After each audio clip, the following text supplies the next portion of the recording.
새해부터 우리 성령의 열매를 통해서 우리 교회와 여러분의 가정과 각 개인의 삶 속에 풍성한 열매를 맺기 소원하고 또 기도하는 그런 심정으로 지금 9가지 열매에 대한 말씀을 나누고 있습니다. 우리가 오늘 주목해야 할 열매는 희락의 열매입니다. 희락의 열매. Love, joy. 그렇죠? 사랑과 그다음에 희락, joy. 또는 기쁨, 즐거움, 환희, 만족, 행복, 이런 의미가 담겨 있는 것입니다. 우리가 보통 원하는 기쁨이나 행복은 어떤 것일까요? 아마 그것은 다 나를 위한 것들일 것입니다. 나를 기쁘게 해줄 수 있는 것들을 내가 추구할 때 오는 기쁨들, 쾌락을 통해서 오는 것들, 내가 만끽하고 만족하려고 노력하는 것들, 그런 것들로 우리는 기쁨을 누리려고 합니다. 미국 독립선언문에 그렇게 적혀 있죠. Preservation of life and liberty and the pursuit of happiness. 즉 하나님께서 우리에게 각 개인에게 주신 이 생명과 자유와 행복을 추구하는 그런 권리를 보장한다. 그래서 그러기 위해서 이 권리를 보장하기 위해서 이 미국 나라가 세워졌다 하고 이렇게 미국 독립선언에 이렇게 그 기쁨을 추구하는, 행복을 추구하는 그러한 글이 벌써 딱 적혀 있습니다. 그렇기 때문에 세상적 즐거움과 기쁨은 그런 추구하는 그러한 삶이 바로 이 미국 땅의 삶이다. 어쩌면 그것을 위해서 여러분들 다 이 미국 땅으로 이민 오셨으리라 믿습니다. 그렇기 때문에 이 세상적 즐거움과 기쁨을 추구하는 것이 바로 우리의 삶이라고 할 수 있겠습니다. 그래서 미국 사람들이 잘하는 얘기가 있습니다. Whatever makes you happy. 하라. 다시 말해서 네가 이렇게 기뻐하는 것이나 아무거나 마음대로 하라는 거예요. 기뻐하는 것이라면 마음대로 하라. 그런 뜻이죠. 그런데요, 이 모든 것이 있기 전에 이 성경에 벌써 이런 세상적인 방법으로 기쁨을 추구했던 사람이 있었습니다. 그 사람의 이름은 솔로몬이었습니다. 솔로몬은 정말 인간이 그 행복을 위해서 추구할 수 있는 것은 다 해본 사람입니다. 그야말로 삶을 차고 넘치게 살아본 사람입니다. 이 성공, 쾌락, 노력, 지식, 성취, 재물, 업적, 오락, 인간이 이 세상에서 상상할 수 있는 방법으로 한번 어떻게 기쁨을 좀 누려볼까 하는 것은 다 해본 사람입니다. 그것도 아주 끝까지 충분히 넘치도록 최대한으로 다 시도해봤고 또 성공한 사람입니다. 다 이루었습니다. 좋은 것도 이루었지만 또 나쁜 것도 또 많이 이루었습니다. 전도서 2장 10절에 보면 솔로몬이 이렇게 말했습니다. 무엇이든지 내 눈이 원하는 것을 내가 금하지 아니하며 무엇이든지 내 마음이 즐거워하는 것을 내가 막지 아니하였으니 이는 나의 모든 수고를 내 마음이 기뻐하였습니다. 그랬습니다. 왜 그랬을까요? 무슨 목적으로? 내 마음이 기뻐함을 위하여. 어떻게 하면 난 인생의 기쁨을 누릴 수 있는가? 이것이 솔로몬의 목적이었습니다. 그런데 그의 결론은 무엇입니까? 그 다음 구절에 보면 11절에 나옵니다. 그 후에 본즉 내 손으로 한 모든 일과 수고한 모든 수고가 다 헛되어 바람을 잡으려 하는 것이며 해 아래서 무익한 것이로다. 이렇게 결론을 지었습니다. 이 구절을 보면은 그 기쁨의 중심이 누구입니까? 나입니다. 나. 자기, 내 눈이 원하는 것, 내가, 내 마음이 즐거워하는 것, 내가 원하는 것, 내 손으로 나를 위하여. 다시 말해서 세상이 추구하는 기쁨은 자기를 위한 기쁨입니다. 그러나 이것은 바로 가짜 기쁨입니다. 오래가지 못하는 기쁨입니다. 아무런 해결책이 없는 그러한 기쁨입니다. 이 세상의 기쁨은 다 잠깐이더라고요. 여러분, 이민 와서 처음 좋은 집을 장만하고 좋은 차를 탔을 때 그 기쁨, 짜릿한 그 마음 얼마 가던가요? 글쎄 몇 달 갈까요? 많이 가봤자 한 1년 갈 것입니다. 참 자녀들이 잘 돼서 좋은 대학에 가서 또 좋은 직장을 얻고 많은 사람들이 기뻐합니다. 그러나 그 기쁨 조금 더 오래 갔겠죠. 그러나 그것도 결국 그저 그렇습니다. 마치 세상의 괴로움을 잠깐 도피하려다가 그렇게 하려고 술이나 마약 이런 걸 통해서 기분 좋은 느낌을 경험하는 것과 같습니다. 잠깐은 기분 좋을지 몰라도 그 느낌에서 깨어나고 되면 전보다 더 괴롭고 더 슬프고 절망적이라는 것을 경험하게 됩니다. 그런 더욱더 더 높은 그러한 강도 높은 엔터테인먼트 같은 것을 또 요구합니다. 그래서 다시 현실에서 피하고 그러한 소용돌이로 계속 돌아가는 것입니다. 여러분, 오늘날 그 세상의 엔터테인먼트를 보세요. 20년 전과 비교가 되지 않습니다.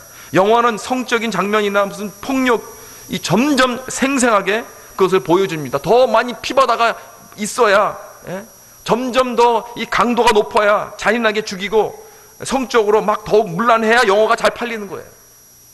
그렇다면 이 세상이 그렇게 추구하는 것이 기쁨과 행복이라면은 좀 더 기쁜 세상, 조금 더 행복한 세상이 되어야 하지 않겠습니까? 지난 2000년 동안 이 세상 사람들은 이 기쁨을 추구하며 살아왔습니다.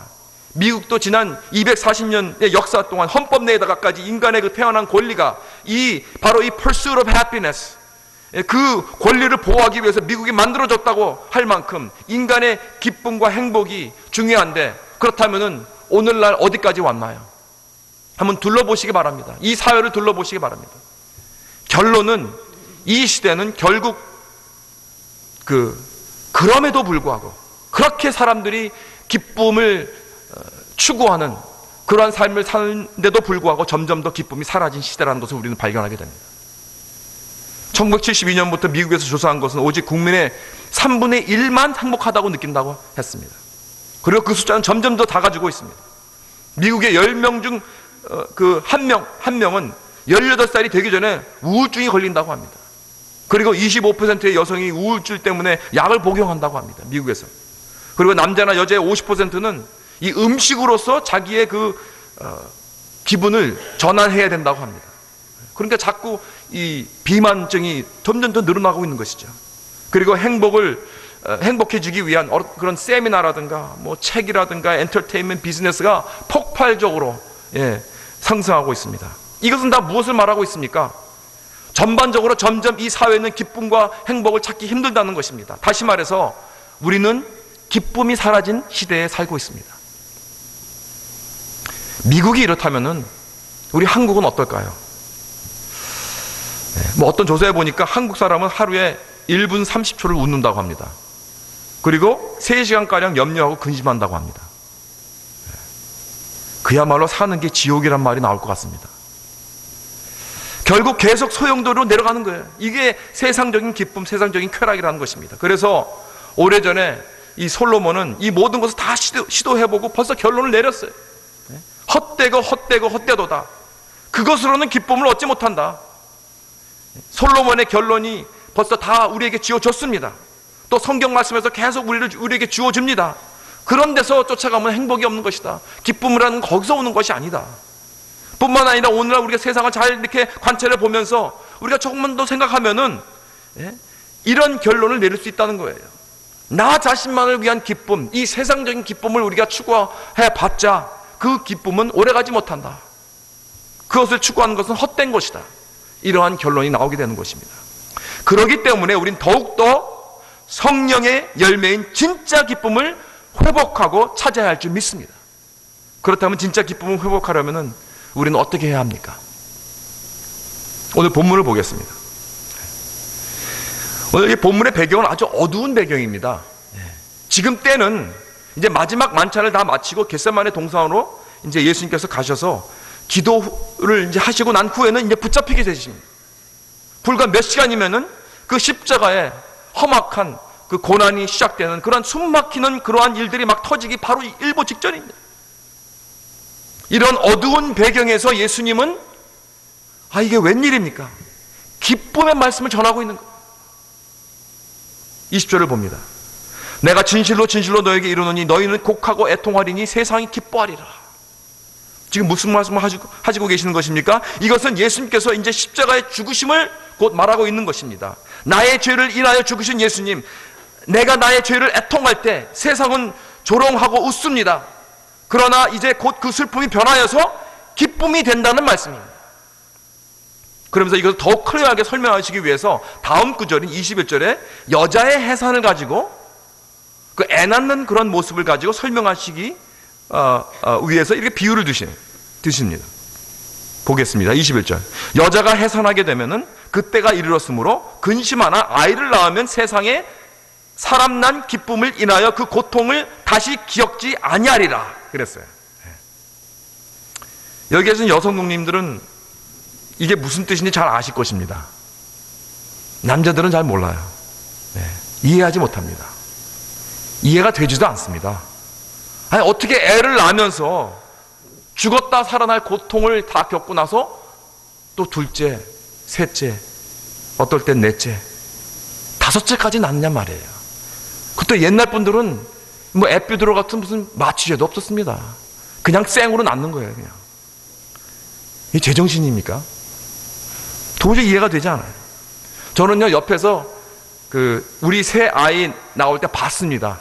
얼마나 고통스러운 건지. 저희 부부가 그 애를 낳기 전에 그 라마스 클래스라고 그때 뭐 요즘은 그게 있는지 모르겠는데, 그 당시에는 그 라마스 클래스라는 게 있어가지고 부부가 같이 애를 낳는 거를 배우는 거예요. 그래서 열심히 배우고 준비했어요. 나도 좀 어떻게 좀 도와주려고. 와이프가 애를 낳을 때 진통이 옵니다. 그러면 남편이 옆에서 그 진통을 좀 더 덜어주려고 전환을 시켜주는데 그런 테크닉을 가르쳐 주는 거예요. 그래서 같이 호흡합니다. 막 진통이 온다 그러면 숨 쉬자 하고, 예? 그리고 막 죽으려고 하면 여기 봐요 이러면서 손 딱 펴물고 5, 4, 3, 2 이거 이제 자꾸 이렇게 하면서 거기서 이제 자꾸 이렇게 attention을 좀 돌리는 거예요. 진통에서. 예. 그렇게 해주는 것입니다.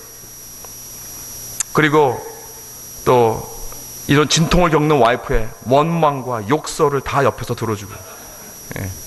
따기 때는 맞아주고 뭐 그런 거예요. 아니, 제 와이프가 그랬다는 건 아니고 뭐 그런 여자들이 있다고 뭐 얘기를 들었습니다. 얼마나 고통이 심하면 그렇습니까? 예. 그래서 다 하나같이 하는 말이, 예. 아기가 태어나고 나면은, 그리고 그 아기를 이제 품에 안는 순간 그 모든 고통이 다 사라진대요. 그리고 아기 때문에 그 해상의 고통이 잘 기억이 나지 않는다는 거예요. 그래서 또 낳는다는 것입니다. 예. 그리고 다시 말해서 나에게 고통을 주던 그 아기가 태어날 때 그 고통이 변하여 나에게 기쁨을 준다는 것입니다. 그렇다면 예수님이 지금 하는 말씀의 그 요점은 무엇인가? 하나님이 주시는 기쁨이란 이 상황이 바뀌어서 오는 것이 아니라는 것입니다. 상황을 통해서 오는 것이라는 거예요. 오는 거라는 거예요. 고통의 근원이 없어지는 것이 아니라 고통의 근원이 변화되어서 트랜스폼 되어서 기쁨으로 나에게 온다는 겁니다. 이것이 하나님의 방법입니다, 여러분. 그러나 우리는 항상 이렇게 생각하죠. 이것이 없으면은 저것으로 대신해서 문제를 해결하고 합니다. 자꾸 우리는 상황을 바꾸려고 해요. 좀 힘들면은 잡을 바꾸고, 좀 힘들면 교회를 바꾸고, 동네에서 이사를 가고, 친구도 바꾸고, 자꾸 환경을 바꾸고 대처하려고 합니다. 여러분, 문제는 환경이 아니라는 거예요. 하나님의 방법은 내적 변화입니다. 나의 변화. 문제는 나입니다. 나. 여러분, 내 남편을 바꾸면 행복할 것 같죠? 내 와이프가 좀 바뀌면 행복할 것 같죠? 내 자녀들이 좀 바뀌면은 행복할 것 같죠? 그렇지 않습니다. 우리 인간은 다 악하기 때문에 남이 바뀌고 내 환경이 바뀐다고 해서 참 행복과 기쁨을 누리지 못합니다. 그런데 자꾸 우리는 속습니다. 환경이 좀 좋아지면은 기뻐지고 행복해지겠지. 그래서 우리는 자꾸 내 주위 사람들을 바꾸고 교회를 바꾸고 잡을 바꾸고 내 환경을 바꾸어서 행복과 기쁨을 찾으려고 합니다. 여러분, 다 헛된 것입니다. 사랑하는 성도 여러분, 내가 먼저 바뀌어야 할 줄 믿습니다. 나부터 변화가 있어야 됩니다. 이것이 성숙한 방법이요, 이것이 하나님의 방법입니다. 오직 그 고통이 사라지려면 아기가 나와야 합니다. 바로 그 슬픔과 고통의 원인이 변화가 되어서 기쁨의 원인이 되었다, 그러한 말씀이에요. 요셉의 형들이 요셉을 종으로 팔았고 그 보디발이 또 그를 범죄자로 여겨서 옥에 집어넣습니다. 그러나 하나님은 그 절망적인 상황을 승리의 자리로 바꾸셨습니다. 이스라엘은 애굽에서 430년 동안 그 종놀이 했지만은, 그리고 학대를 온갖 받았지만은, 받으면 받을수록 이스라엘은 더욱더 번성하여서 대민족을 이루었다는 것입니다. 사울 왕이 다윗을 죽이려고 살기가 등등해서 쫓아다닐 때 이 그런 어두움 가운데서 오히려 다윗은 더욱더 하나님의 사람으로서 신령하게 되어서 이 시편 같은 주옥 같은 말씀들을 쓸 수 있었습니다. 사랑하는 성도 여러분, 예수님도 그 험악하고 무서운 십자가, 그 패배와 수치를 상징하는 그 십자가를 변화시켜서 승리와 영광의 상징으로 만들었다는 사실을 믿으시기 바랍니다. 그렇다면 지금 우리가 겪고 있는 이 근심과 고통과 어두움과 좌절, 이런 것들을 다른 것으로 채우려고 하는 것이 아니고 그것을 변화시키는 것이 중요합니다. 어떻게? 22절 보겠습니다. 지금은 너희가 근심하나 내가 다시 너희를 보리니 너희 마음이 기쁠 것이요 너희 기쁨을 빼앗을 자가 없느니라 그랬습니다. 여기서 지금은 너희가 근심하나 그랬습니다. 그랬죠? 지금은 너희가 근심하나. 그리고 또 좀 가보니까 너희 마음이 기쁠 것이요 그랬습니다. 그렇다면 여기 지금 우리 근심이 변하여서 기쁨이 되었는데 그 사이에 뭐라고 되어 있죠? 다 같이 시작. 내가 다시 너희를 보리니. 누가요? 예수님이. 그렇죠. 예수님이. 예수님이 다시 너희를 보리니 그랬습니다. 우리를 본다 그랬습니다. 언제 보신다는 겁니까? 부활 후에. 즉 부활 예수를 우리가 보게 될 때 우리의 근심이 기쁨으로 변한다는 말씀입니다. 사랑하는 성도 여러분, 우리가 부활 예수를 언제 보게 됩니까? 우리는 예수 믿고 나서 예배를 통해 보게 되는 것입니다. 십자가를 통해서 죄사함을 받고 구원받은 성도들이 주일마다 모여서 예배를 드릴 때 우리는 부활 예수를 만나게 되는 것입니다. 왜 우리가 주일날 예배를 드립니까? 여러분 이거 아십니까? 왜 토요일날 드리지 않고 주일날 드리죠? 왜 월요일날 드리지 않고 주일날 드립니까? 왜냐하면 주일날 예수 그리스도가 부활하셨기 때문에, 일어나셨기 때문에 그렇습니다. 우리는 부활 예수를 예배하는 부활의 신앙의 자녀들인 줄 믿으시기 바랍니다. 그렇기 때문에 이런 어떠한 어두운 상황에 처해 있더라도 부활 신앙을 소유한 우리들은 절대 좌절하지 않습니다. 왜냐하면 우리에게는 십자가의 고통이 변하여서 부활의 영광을 주시는 부활 예수를 바라보게 하는 그러한 영광의 그 놀라운 승리의 예배가 있기 때문에 그렇습니다. 다시 말해서 우리의 근심이 기쁨으로 변하려면 우리의 예배가 회복되어야 됩니다. 예배의 열정이 다시 살아나야 됩니다, 여러분. 사랑하는 성도 여러분, 여러분은 매주일 예배를 통하여서 살아계신 주 예수 그리스도를 만나고 계십니까? 우리 가운데 하나님께서 함께 하신다는 것을 여러분 느끼십니까? 여러분, 아니면 나의 그냥 주목과 관심이 그냥 형식적이고 보이는 사람들로 그냥 꽉 차 있습니까? 예배 시간을 맞춰서 허겁지겁 들어오는데 어떻게 하나님의 임재를 느낄 수 있겠습니까, 여러분? 밤늦게까지 비디오 보다가 아침에 시간이 돼서 푸시 하고 나와가지고 어떻게 우리가 하나님의 임재를 기다릴 수 있겠습니까? 미리 들어와 하나님의 임재를 조용히 기다리며 기도해야죠. 또 어떤 분들은 축도가 끝나자마자 뭐 이렇게 급해서 서둘러 나간지 모르겠습니다. 만약에 누가 나를 만나러 왔는데 막 허겁지겁 그냥 시간에 맞춰가 겨우 들어와가지고 마지막 내 말도 끝내기 전에 벌떡 일어나서 나가버리면 어떨까요? 저는 아마 좀 화가 날 것 같습니다. 여러분, 하나님은요 인격자이십니다. 지금 예배 드리는 것은 인격자이신 하나님을 만나고 있는 것입니다. 우리가 하나님의 임재를 경험했으면은, 하나님의 음성을 들었으면은, 하나님의 축복을 받았으면은 좀 이제 잠잠히 가만히 있어 하나님을 흠명하고 묵상하고 음미하는 그런 시간이 있어야 합니다. 내가 예배를 통해서 하나님을 만나지 못하고 형식적으로 왔다 갔다 한다면은 난 진정한 예배의 회복을 체험하지 못할 것입니다. 우리 삶에 아무 능력도 없어요. 찬양도 그냥 건성으로 입으로만 부르지 마세요, 여러분. 정말 우리 찬양대와 같이 정말 온 마음과 몸과 정성으로 하나님 앞에 내가 독창을 한다고 생각을 하고, 여러분 찬양을 부른다는 것, 이 얼마나 이 나의 기쁨에 효력이 되는 줄 아십니까? 얼마나 나의 건강에도 좋은지 아십니까, 여러분? 내가 어느 책에서 봤는데 그 김의신 박사라는 분이 암 전문 의사로 세계적인 권위자라고 합니다. 존스 홉킨스 병원에서 그 예방의학, 내과, 영상의학과, 핵의학과 그 전문의를 거치신 분입니다. 31년째 그 앤더슨 그 암센터라는 곳에서 교수로 역임하셨습니다. 그런데 이분이 그러는데 우리 암의 그 세포, 그 암세포를 잡아먹는 그 고마운 면역세포가 있다고 합니다. 그걸 Natural Killer Cell이라고 한대요. 그래서 약자로는 NK 세포입니다. NK 세포. 그러니까 암을 잡아먹는 세포입니다. 자연 살해 세포. 정말 좋은 세포죠. 그렇죠? 그래서 이 NK가 그 수치가 많으면은 암에 잘 걸리지도 않고 걸렸다 하더라도 이 잘 치료가 된답니다. 그런데 이 김의신 박사가 이 NK 세포, 즉 자연 암 살해 세포 연구 결과를 이렇게 결론을 내렸습니다. 이분이 쓴 말입니다. 여러 사람을 대상으로 이 세포의 수치를 조사해 봤더니 항상 웃고 즐겁게 사는 사람들에게서 이 NK 수치가 높게 나타났다. 교회 성가대 찬양대원들은 일반인보다 그 수치가 1000배나 높게 나와서 나도 놀란 적이 있다. 아멘. 이야, 이럴 수가 있어요, 세상에. 예. 너무 좋아하시는 것 같아요. 예, 예, 예. 기쁨 속에서 노래하고 감사하기도 하고 인생을 밝게 사는 사람이 암에 대한 저항력이 높은 것이다. 이제 의학계에서 정설이 됐다. 어느 종교를 믿건 찬양대원의 NK세포 1000배의 의미를 되새기며 살아가기 바란다. 성가대원 여러분, 축하드립니다. 오래오래 사시겠습니다. 예? 건강하게. 예, 그러게 성가대를 좀 봉사하라 그랬잖아요. 네. 이제 늦었어요. 이제부터 성가대 새로 쓴 사람은 오래 살라고 싶어서 그래도 괜찮습니다. 성가대 쓰세요. 예, 괜찮습니다.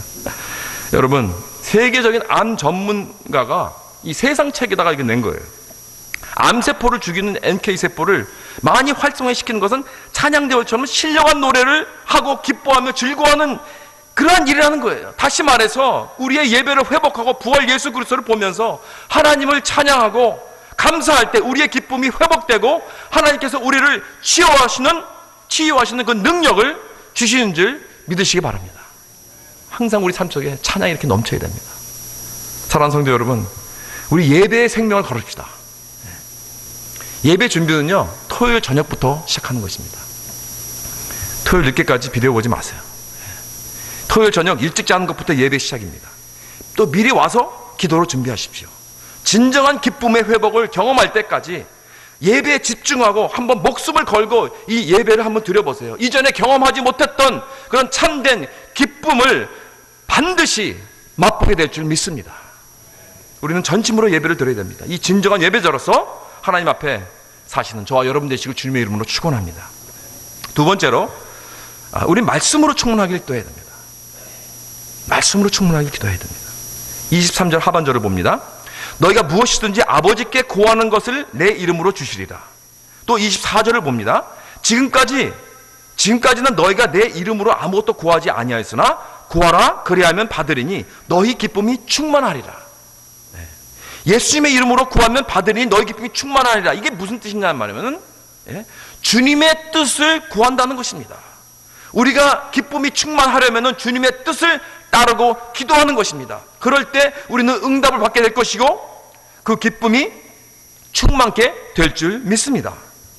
그렇다면 주님의 뜻을 구하려면 우리는 진리를 알아야 됩니다. 여러분, 주님의 뜻을 알려면 그의 말씀을 잘 알아야 됩니다. 주님의 말씀을 아는 것이 우리 기쁨과 직접적인 이런 연관이 있다는 것입니다. 이것은 느헤미야에서 우리가 볼 수 있습니다. 이스라엘 백성이 하나님을 떠나서 반항하고 말씀을 저버렸습니다. 그래서 그들은 바벨론에 이제 포로로 끌려갔습니다. 그런데 끌려갔다가 그중 꽤 많은 숫자가 하나님의 그 약속으로 다시 예루살렘으로 돌아왔어요. 귀환했습니다. 이렇게 감격 속에 고국으로 돌아온 이스라엘 사람들이 이제 숨은 그 앞 넓은 광장에서 모여 있었습니다. 그래서 이들은 이제 기다리고 있었는데 이들을 향해서 제사장 에스라가 율법책을 이제 다 핍니다. 그리고 낭독을 합니다. 느헤미야 8장을 봅니다. 수문 앞 광장에서 새벽부터 오전까지 남자 여자 무릇 알아들을 만한 자의 앞에서 읽음에 뭇백성이 그 율법책에 귀를 기울였는데 하나님의 율법책을 낭독하고 그 뜻을 해석하여 백성으로 그 낭독하는 것을 다 깨닫게 하매 백성이 율법의 말씀을 듣고 다 우는지라. 총독 느헤미야와 제사장 겸 학사 에스라가 백성을 가르치는 레위 사람들이 모든 백성에게 이르기를 오늘은 너희 하나님 여호와의 성일이니 슬퍼하지 말며 울지 말라 하고 그랬습니다. 하나님의 말씀을 듣고 깨달은 이스라엘 백성들은 모두 다 울었다고 했습니다. 그동안 말씀에 매몰았던 사람들입니다. 자기들의 불신과 죄로 인하여 포로 생활을 하면서 하나님의 백성으로 온갖 수치를 당하면서 살다가 이제 파이널리 다시 조국으로 돌아와 하나님의 말씀을 접하게 되었을 때 그들은 눈물의 회개가 터진 것입니다. 그리고 동시에 하나님은 그들은 하나님의 백성으로서 자기의 기쁨을 다시 회복한 것입니다.